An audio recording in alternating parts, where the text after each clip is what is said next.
so much, everybody, for subscribing and coming back. We have another phenomenal interview. I'm excited for this one because not often do you get a power couple to come on together at the same time and talk about their life as they were growing up, life as a business owner, life as a family, life as a couple. So I am super excited. One that I've known Nick for, since my younger brother and him played sports together. His older brother and me, we played together. I've known his whole family. His oldest brother and my older brother are really good friends. So I know Nick. I know Natalie only through Nick and through social media. So Nick and Natalie Sorensen, thank you so much for being a part of this. And I cannot wait for you guys to just impart some knowledge, history, life lessons as a couple and as individuals. So first off, thank you so much for being a part of this. And to kick this off, Natalie, if you want to take, 5-7 minutes, kind of introduce who you are, kind of where you come from, your background, your growing up, your upbringing, and then how you and Nick met, and then we'll get into Nick. Yeah, absolutely. So I grew up in West Texas, so very far from where Nick did. I grew up in a very conservative, Christian home. My parents are still married, almost 40 years. My dad was an entrepreneur, so he, always ran business. He was in the car business. And, one of the best things that he ever taught me is that he left the briefcase at the door, which I say kind of made me always want to become an entrepreneur because he made it look so freaking easy. He was so happy all the time. He never brought his baggage home. Literally, whatever happened at any business, he had up to, hundreds of employees. He literally sat his briefcase down and he became fun dad. He really is the happiest, most awesome person. So he's definitely a huge mentor of mine. And so I kind of always just wanted to follow in his footsteps. But one of the things that really molded me as a child is that my mom really didn't work. She was a stay-at-home mom. She was an amazing mom. She was always there for us.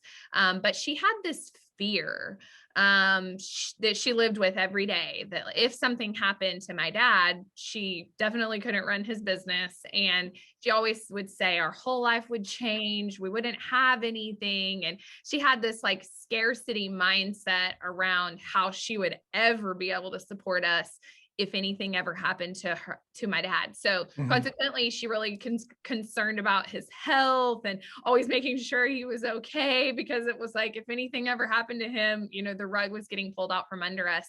But what it did is that it molded me to want to become a self-sufficient woman, always know that I was going to be able to provide and take care of my family. I learned from those experiences and that fear that she kind of lived with. So I was grateful for it. I was grateful that she showed up for me and really showed me how to be a loving mom and care for my kids and be really present. But then at the same time, I didn't want to become just like her. I wanted to kind of flip that script. So I'm grateful for that opportunity. I actually started my own business when I was 18. So I didn't go to college.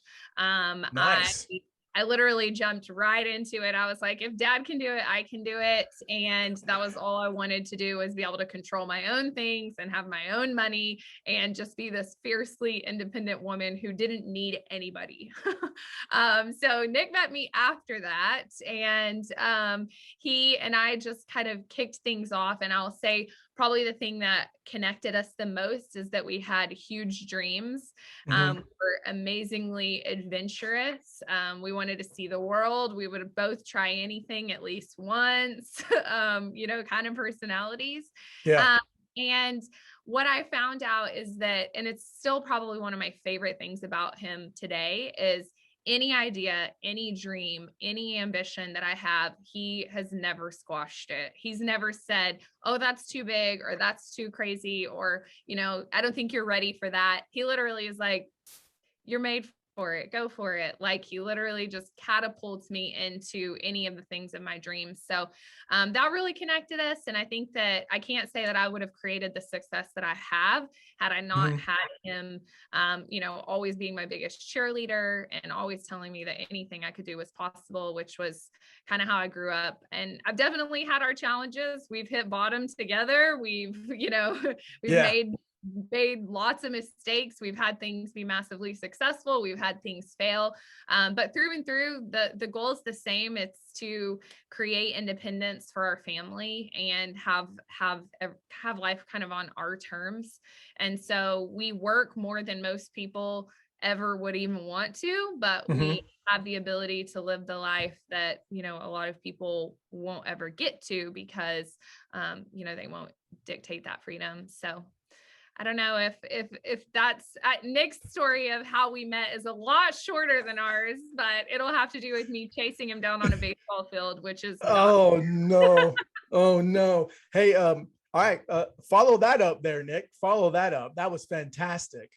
No, good stuff. Good stuff. So yeah, I mean, I grew up, awesome home. You know, my dad's always, I think, you know, the work ethic 100% came from my dad. From the time I can remember, he's worked, you know, 2 or 3 full-time jobs. And I mean, when I say that, I don't say that lightly. I mean, he's always been a 80 to 100 plus hour a work week person. And it wasn't, hey, that's what he wanted to do. He felt like that's what he had to do and needed to do to make sure he took care of his family. So, you know, 2 things I learned, you know, from that substantially were, number one, you know, you got to have an incredible work ethic, and anything can happen in life, and you can go run down anything. But the number 2, I learned that the pain that caused him missing out on his kids growing up and missing out on their adventures was a pain that I never wanted to receive. So it wasn't something I ever held against him. I actually, you know, value all the stuff and all the opportunities that came to, you know, me, my brothers, my sister. You know, we have different backgrounds, but some really cool stories. You know, one brother played, you know, Division I college football. Another brother played in the big leagues. I played professional baseball. We all had a lot of opportunities because of the sacrifice he gave.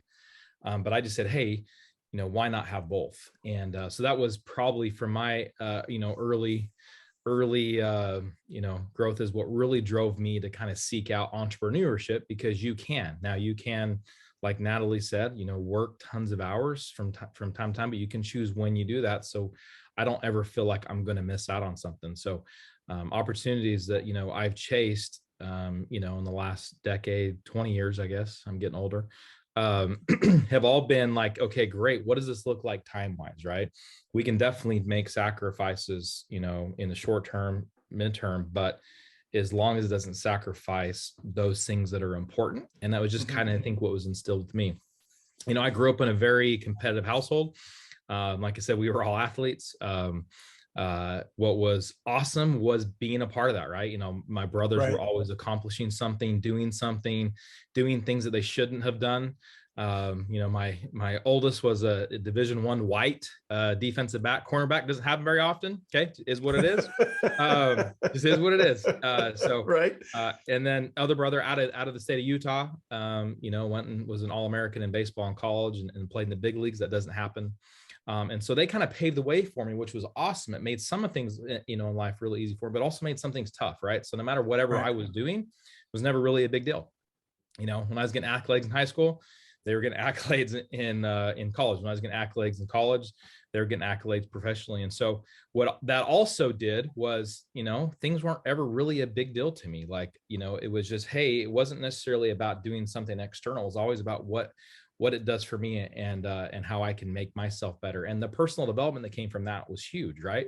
Like, it doesn't really bother me or affect me what people think. It took a long time, you know, to overcome that and see that, but living through that and doing that, you know, in the end, you know, we don't need any external validation. You know, we need to, you know, strive and do and achieve based on what we need and what we want. And, you know, going through that through a young age drove me, but also I think, you know, prepared me really early on for, you know, other obstacles that came up in business. But, you know, like Natalie said, she was young. I was not as young. I was actually still playing professional baseball when we met. So she always tells this long, elaborate story because she tells long, elaborate stories, and I tell short stories. So I say, hey, she was a cleat chaser. I was a baseball player, and the rest was history. And, but no, we dated long distance for quite some time. She owned her business. I was helping run a business, you know, states away. Because of entrepreneurship, even though we had a long distance relationship, a week of every month we spent together. So 1 week she would take off from her every other month, come see me. Every other month for me, I'd take a week off, still work from the phone. But so we had a long distance relationship, but it was also pretty cool because we spent tons of time together in bulk. So we got to know each other really well. It was kind of a fairy tale because when we were together, like we were together and no distractions and whatnot. But it also, gives us the ability to really get to know each other and learn each other. But, the unique thing I would say about her, I think what really attracted me, her, people always say, hey, like, what is it? And it's just passion, right? And I think that's one of the keys to success in business. It's not just about being smart. It's not just about time. And it's not just about picking the right businesses. You got to be passionate about it because there are going to be things that do pop up. And with her, our relationship, it's passion, which is the good, and the not good, right? Right. And that's what business is. That's what entrepreneurship is. You get the good and you get the not good, and it's overcoming this and turning that into good is what leads to success. And in reality, what ends up being a lot of the fun and a lot of the reward. So it's been a great ride for us. We've had a lot of fun. I think what her passion for her, it's not just money. It's not just success. It's not just that. It's like, there's always a purpose behind it. She can't just go out. She's not going to chase money, chase dollars. It's got to be something that is doing something, impacting someone's life in some different way. And if not, she's not going to do it. And doesn't serve her. And I think that's also one of the key things that's really led to, her success for sure. Wow. Let's, I could take a time out and just say we're done, we're good. I mean, but I knew that getting into this interview would be fantastic. So if you are not ready to take notes, if you're not pausing and going back and re-listening what was just said by both of them, we're doing ourselves a disservice. So let me go into this point because you both touched on it, right? Natalie, you said your dad left the briefcase at the door. Nick, you said your dad, grind it. So with those two examples that you both had, I want to know from each one of you can answer this. What part of your childhood did those examples that you had from both your dads, those examples that you had, how did that instill either a work ethic or time that you knew that you did not want to leave from your family, but also help your family grow? Get us into that point of, because of this, the briefcase left at the door, because of the grind, I knew that I wanted to structure my own life a little bit differently. So take us into that point and that you were making on the briefcase at the door and the grind, and help us see, because of that as a child, this is what helped me grow as an adult. So I can definitely start off by saying that I was looking up to both my parents as a kid, and my mom was giving of herself in every way possible, but just to the people within our house. Like she was serving me, my brother, my dad amazingly, but those were the people that she impacted the most. And my dad, on the flip side, every single time I was around somebody that had ever worked for him, worked with him, knew him through business, they would say to me the same question, which Nick will laugh because my dad does smile a lot, but they would always say, is your dad ever not smiling? And I'm like, no, he's really not. Like, that's really who he is. But they would also say, your dad has completely changed my life. He's helped me believe in me. He's given me so much. He's such an incredible man. And so my whole life, I witnessed the impact that he had in people's lives through business, because he chose to give more to than just us in our household. And it was all those people.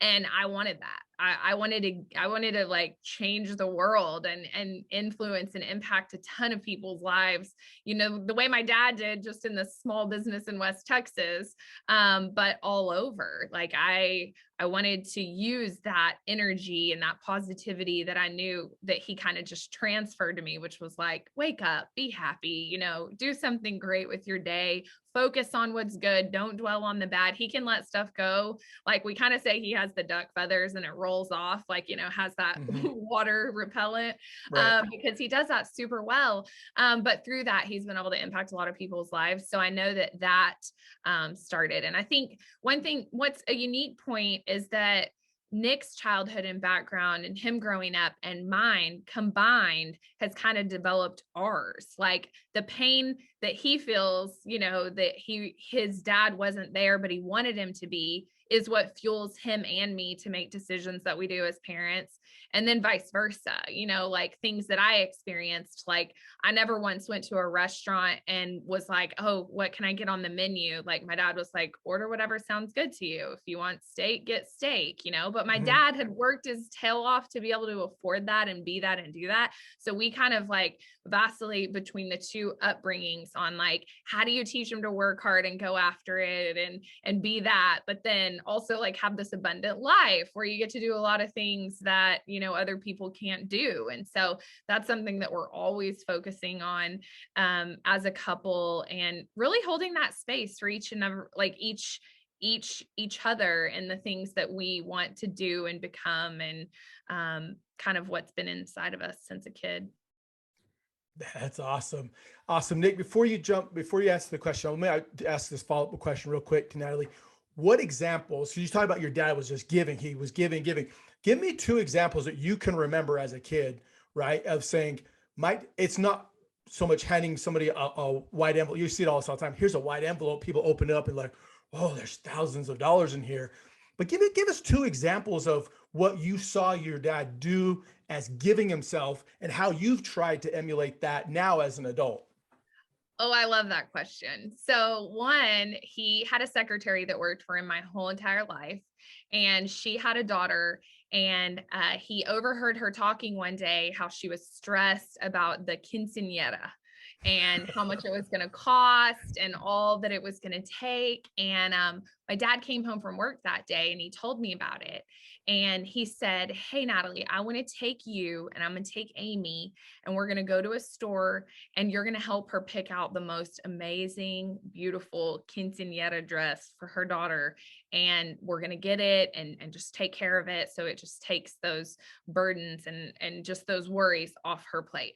So not only did he give and want to give to that situation to just bless her, but he included me in it. And I remember the feeling when Stephanie put on that dress, and it was a dress that was far more than she would have ever dreamed. I mean, her mom was a single mom that was super hardworking, but like she wasn't even sure she was going to get to have the party. And I remember the look on her face and the way that felt. And I was like, I want to be able to give. I want to be able to bless people like that. It was a super cool experience.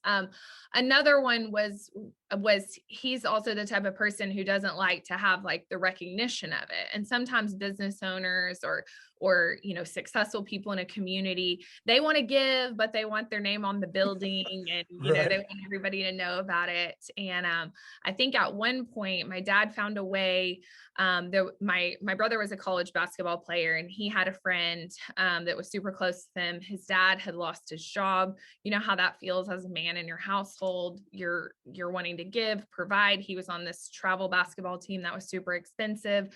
We knew that they were going through a situation. My dad found a way to give the man the money that they needed, like a huge blessing, but he made sure that the guy didn't know that it was my dad that had ever given it.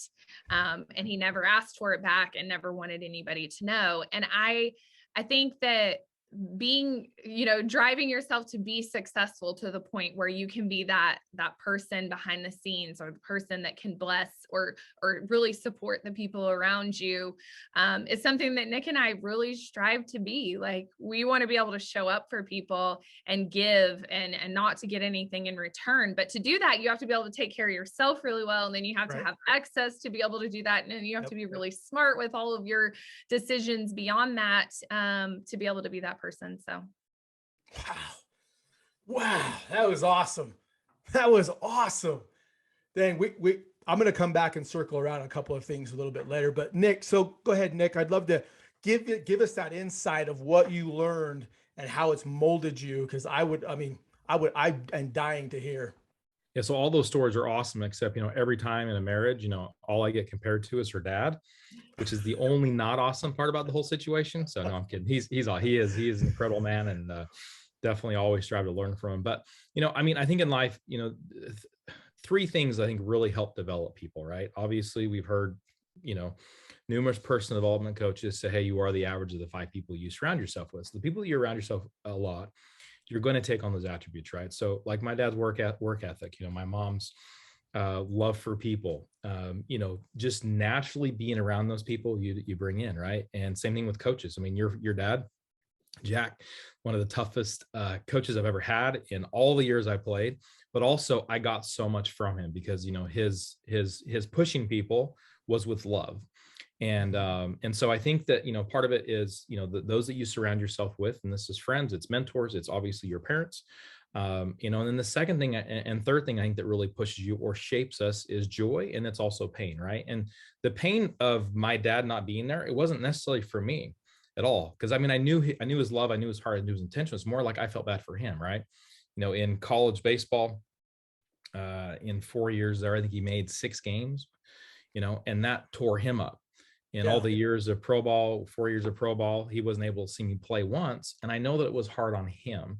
And so that pain is where I said, hey, like, I don't care what it takes. I don't care if there's got to be some short times where I do have to sacrifice some things, but in general, I'm going to be there for my kids, but also for me, because that's what I want to see and I want to experience and I want to be around. Right. Mm-hmm.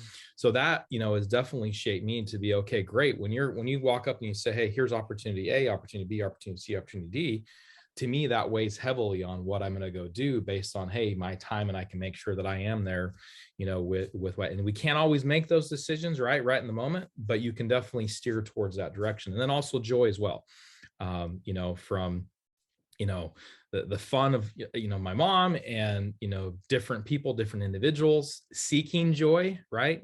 Athletically, that's a big driving force is the joy that you get back from achieving something, from setting a goal, going after it, people telling you that you're able to do something, right? So I think from my childhood, it's really those 3 things. I was shaped by so many different individuals, coaches, family, siblings, but that I was also shaped tons by seeking joy and seeking goals, but then also being driven by certain pain that had popped up. We all go through it. It doesn't matter what your background is. If it's the most incredible thing in the world, you're going to go through trials and take that as, hey, this is what makes me stronger. This is a building block. This is the protein that builds the muscle. So look at it that way, smile through it, get stronger, get better, and become a better person. So a follow-up, because I know you had mentioned it, your brothers, right? Your brothers had, as you were in high school, they were winning all these accolades, and in a competitive space, in a competitive household, like my house was very competitive, right? My younger brothers, were always, compared to, well, your older brothers, this. So for those of us that played any kind of sports, I don't care if it's with a bat and a ball, with a football or chess or whatever it is, how did you as a child, Nick, how did you compartmentalize being put on this? You have to be this to get that validation. Because if your brothers were doing this, and if you weren't doing that, you must not be as good. So how as a child were you able to say, well, I'm as good as I am, or I'm being better, but don't compare me to my brothers? Or did you at times were like, man, this sucks, I'm not as good as Brandon, I'm not as good as Zach, I'm not as good, they're way better than me? Like, take us into that mindset a little bit, because it's I think there's some really cool points that I'm dying to hear.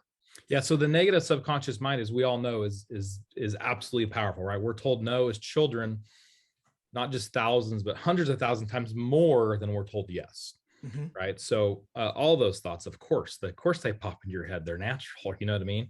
And so when, you're all state in, a couple sports, but we have an All-American and, something that shouldn't be done, you're just going like, okay, it's not as big a deal. Right. And that gets more attention naturally. So not only being the middle child, but then also going through that stuff, of course, those things came to my head. Right. So, and I think that it wasn't, hey, consciously that I knew what I was thinking or I knew what I was working through.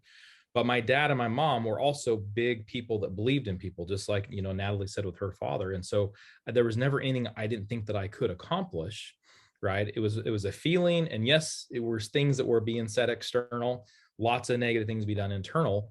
But when you go through those, that's where your environment comes in, right? That's where people come in. That's where, that's why you have shelf-fulls of books behind you, right? Is that when you have, an experience in your life and you go, hey, how can we learn from this? And so there was tons of times when that happened. There were coaches of mine that told me I couldn't do it. I remember it was football, maybe freshman year, 8th grade year. My brother was all-state football player, was playing, at the university. And no, this was, whatever, freshman year, sophomore year. We were out there watching the JV game with all of my buddies my age, and we were the age we should have been playing JV.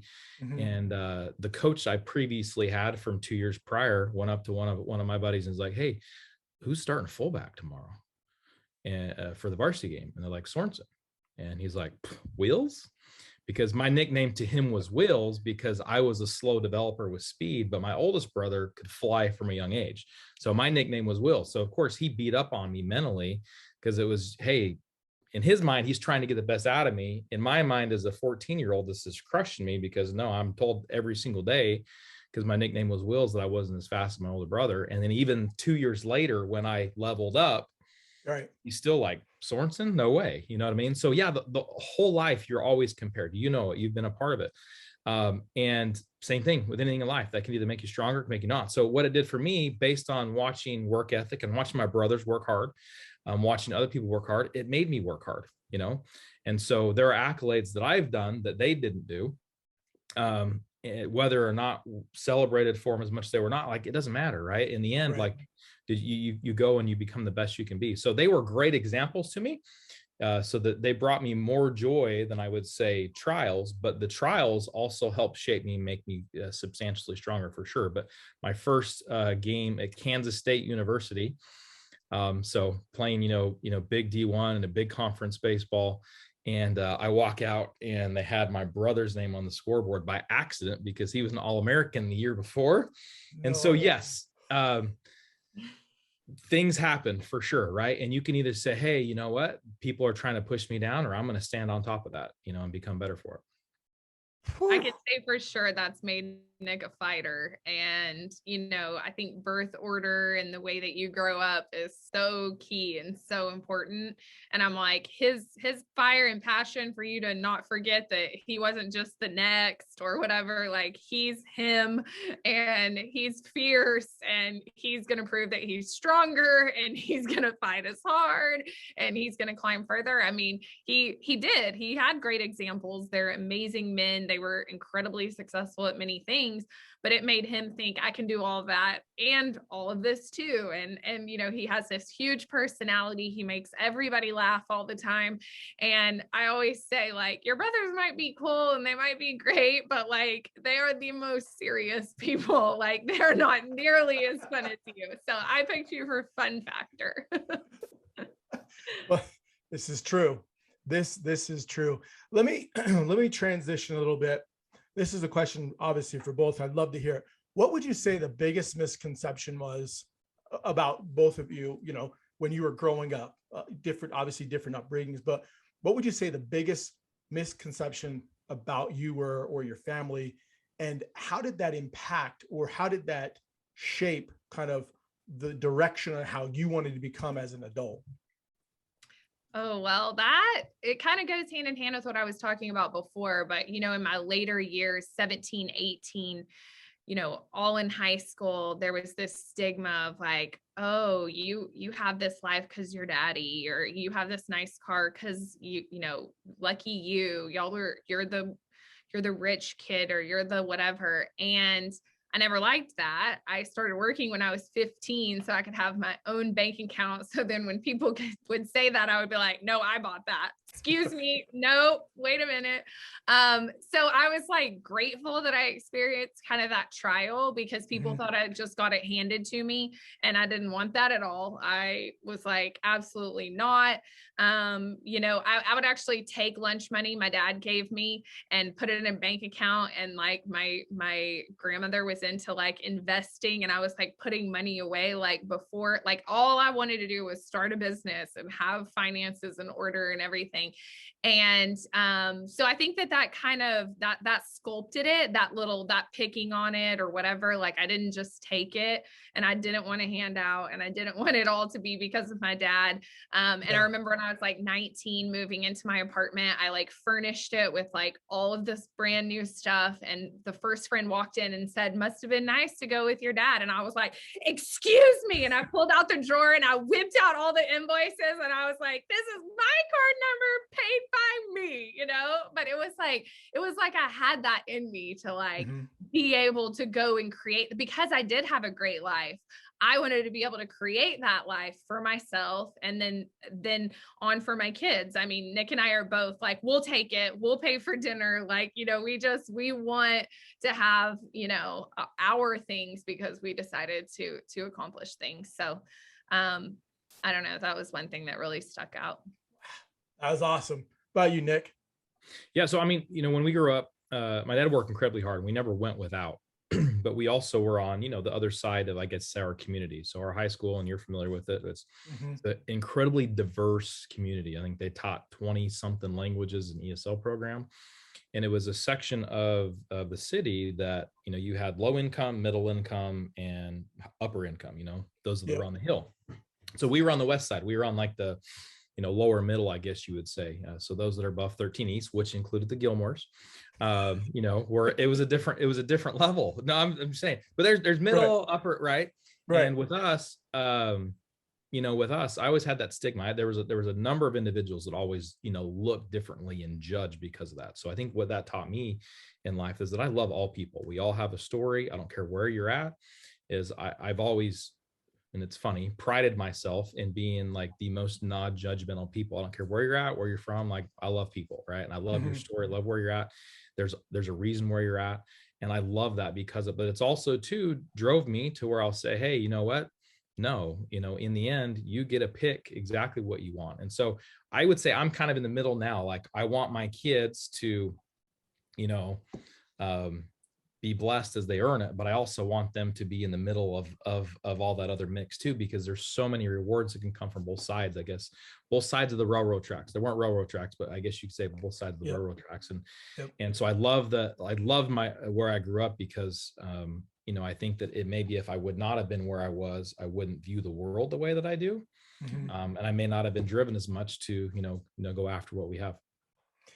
Okay, I'm going to take a pause here. I'm going to go on a little bit of a little run here, because so often I meet people, right, from different backgrounds, different walks of life. Like my parents did all they could to support us. I mean, we may have been on the other side of the 13th East, but it definitely was not. We drove. You always knew when we were showing up to a game, because the brakes in our Suburban, where you could hear a half a mile away squeaking, and it just smelled, right? But I think the point that I really want to drive home is Natalie comes from wealth, right? But she did not want to be the person that had the stigma. Oh, you're wealthy. Oh, daddy must be nice. It must be nice. You're like, here's the finger. I'm going to go get what I'm going to get. Right. I'm going to go keep what I kill. And what I kill is here's everything. Nick comes from the side of, well, you're in the lower class, so you can't be a part of this ecosystem that we're in. And he's like, dude, everybody has a story. Everybody has an upbringing. But because of those two, you didn't allow, not one of you allowed where you came from and your upbringings define who you are, right? And I think that is so important. And I love that, because people are going to listen to this and say, how do I relate to somebody who comes from wealth? You relate because you went out and killed your own and said, I'm going to make my own. 15, I'm working, which is fantastic. My daughter's going to listen to this and say, don't get mad at me because you're 15 and you have to work, right? Other people are going to like, man, I grew up on the wrong side of the track. I wasn't part of the cool crowd. I was never the wealthy kid. Well, here's next thing. Who cares? Go out and get what you get, right? Don't let your circumstances define you and make you who you are. I think that is a point that is so amazing for many people to listen to and to really understand that just because your surroundings, your circumstances doesn't need to define and shape who your life is and what your life is going to become. And that's such a powerful point. I appreciate that very much. So we're going to move now. We're going to move into the business side now, because obviously you both own your own businesses. So I want to get into this because you've both have touched on a little bit, but Nick, start out. What was the first business you owned? What was that business? What did you do, and how did you get a part of that business? And then Natalie, I'm going to ask you the same question. So I would say really young. My brother and I started a paper route, and the whole goal of the paper route, and we were young, was to earn enough money to where we could buy a 4-wheeler and put a blade on it so we could do snow removal business in the winter. and have fun doing it. Right. So right. I would say that was the first time that, we kind of ventured into entrepreneurism, and it ended up being that my mom volunteered us for, if you were above a certain age bracket, you got your walks done for free, just because we had a 4-wheeler with the blade. So, but it was fun. We had lots of fun that was doing it, but it also showed, hey, you know what, it was just the kind of basis for it. And then, I went to college. I played professional baseball for 4 years after college. And so that whole time was just survival. I mean, the first year you make just absolutely small amounts of money. In fact, in minor league baseball, the lower levels, they'll pass a bucket around for either the player of the game if you hit a home run. And so literally for years, I lived off singles. So I'd always have a wad of ones to make me look like I was cool. But it was because of the pass the bucket around the place. And so, during those years, it was just, hey, I just have to survive so I can work out enough to train to go play ball, because that was my passion. Right. When I got on with that, I did launch a home building business company with my uncle, and we were incredibly successful. We hit the market right until the market wasn't right, and then lost it all. Right. And that's kind of when Natalie and I started dating during that period of time. And at one point she was going to sell her business and move to where we were because we were doing so well. But then, the bottom fell out, and we knew that the writing was on the wall. And so then I moved to West Texas with her, because she did have, more stability from the business standpoint. And that was the point in time where I was trying to find myself, right? I got a job. I didn't love it, just because, I don't like being told what to do, when to be there, when all that, but I also knew the direction that was going. And so we launched it was just a health and wellness product. We had a lab create it. We started selling online. We started selling in retail markets. We ended up becoming incredibly successful. We had, certain stores around the country that were selling it. We had some major retail places that were selling it. And then we were just absolutely crushing it online, until I had the wrong business partner that started sending just tons of fraudulent traffic. So it was, okay, kind of find what you're doing. Boom, huge explosion, huge business. And then it just fell off a cliff. And that hurt me. That crushed me. Absolutely did. In fact, it took me probably a couple of years to recover from that, to be honest with you. After that happened, because it was such a huge high, and the excitement and the joy, me personally, wife, family around you, and then the circumstances kind of went along with it. I did have tons of doubts, like, can I do this? Like, what is God trying to tell me to do? Yes, I want this over here, but if that's not my calling, that's not what he wants from me, maybe I should go do this over here. And I did that. I was employed for a number of years and made good money, but was never really happy. And same thing, that pain, I think, joys and pain is what either pushes you or drives you.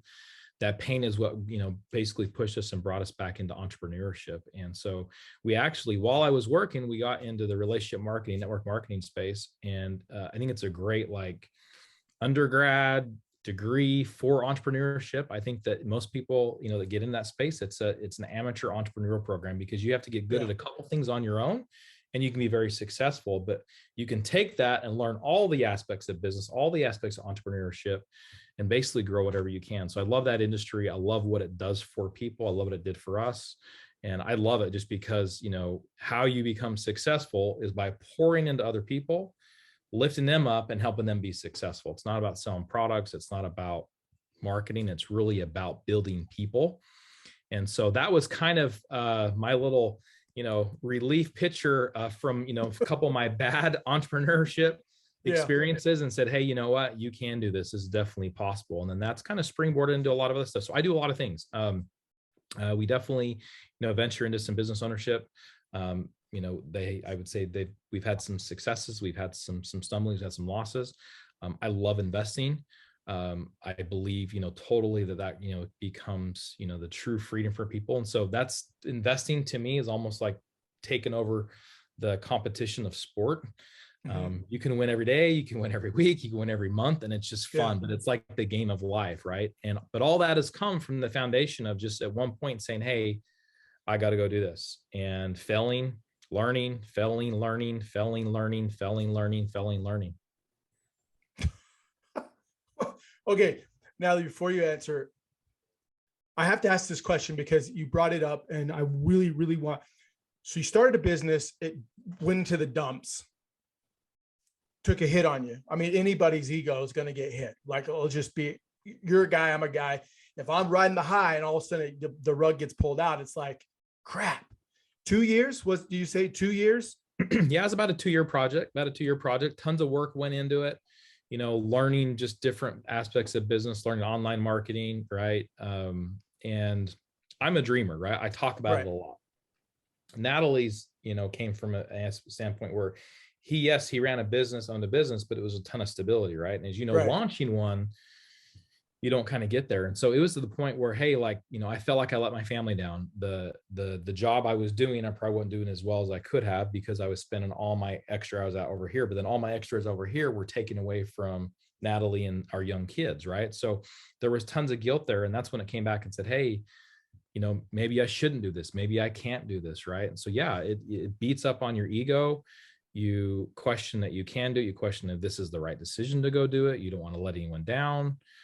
You don't want to feel like, that, you're like leaving my wife out there to just, go do these things over here. So yeah, the whole emotion of that, it's not just, hey, the business failed. It's not just, hey, we went from this massive high of crushing it to getting crushed.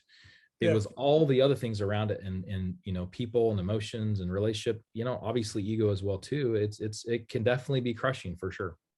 So why not quit? No, most people would say, why not quit, Nick?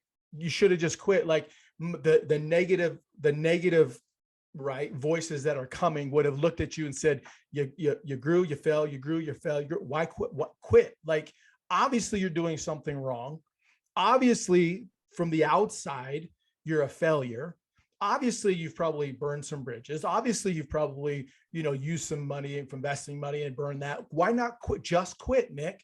So why not? Most people did. Most people said that, even entrepreneurs, even some mentors said they do that. Natalie, even me, to be honest with thought you, that I had lost my mind, and said, hey, okay, you did it. It was great. It was successful. It wasn't your fault that it didn't go, but, go get a job, take this job, get a better job and go down that pathway. I mean, there's been a number of times in our marriage where Natalie said, this isn't your calling. You need to go get a job. And stop pursuing this dream of, time and financial freedom that works hand in hand. And, but driven by previous pain, also pulled by the joy. And then also just, it's in me. Like I want, I want the freedom. I don't want someone to say, hey, you need to do this or that. I want someone to wake up one day and say, hey, and nothing that there's wrong with that. Like, I think that, traditional jobs are awesome. That doesn't bring me joy. And even the fear of, hey, my daughter has a performance that I can't go make one day because some person says I got to go to work. That scared me more than my fear of failure. Yeah. And it made you fight and it made you get up again, even when everyone, including me, was saying, now's not your time anymore. Here's where you need to go for now. Like, we'll see what happens later. But because the fight of wanting to have that and not giving up on it and being so sold out to really his dream, it was like where our current reality did not determine the choices that he was going to make for our future ever. It was always like, okay, here's where we're at. And I'm sorry for that. And, it sucks, but it doesn't change anything. And, when I look back at those times now, I'm so grateful for the pain that he did experience throughout different points, because it made him strong enough to really fight and just really dig in and to do what it took. Because you still have to figure it out and you still have to find what it's going to be and you have to go after it and you have to work harder. But at times I was thinking like, well, you have the job and you have the business opportunity. And so we have none of you. And so what you're fighting for to have us doesn't even exist because you're like freaking maxed out, Right. But it was all because he's like, but if I do this, there's a way out. And if I go this other way, then it's just that forever, no matter what. And that's all. And he just can't live like that. And I respect that. And now, you know, our kids are getting older, and these are the years that really matter. And, you know, throughout the times and him just not giving up and not taking that path, now we're to those years that will really, really mold them. They'll remember every single performance or whatever that he was there, that he made that a priority, and it's completely changed their life.